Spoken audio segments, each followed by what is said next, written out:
Hi there, my name is Reza Qabchelu, a robotic professor of Tampere University of Technology. Automation is everywhere. Development of automation highly affects our future. Automation technology provides basic tools for exploring and implementing factories, machines, and services. Automation is a major factor in industrial export.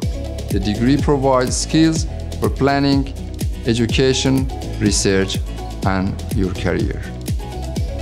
The professional studies consist of systems and control theory, measurement techniques, machine and equipment technology, and programming. For the degree, you will have 2 study modules: factory automation and industrial informatics and robotics. Studying in this program is diverse. Lectures, laboratory exercises, and group projects will be familiar with you during your master's degree.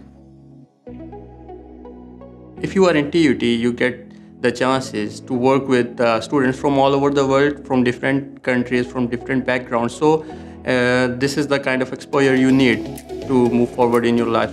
I really appreciate all the effort of the staff and all the members here, because not only the facilities, but also the resources, also the sponsorship, everything has been great so long. It's only 4 months, but I'm very happy to be here.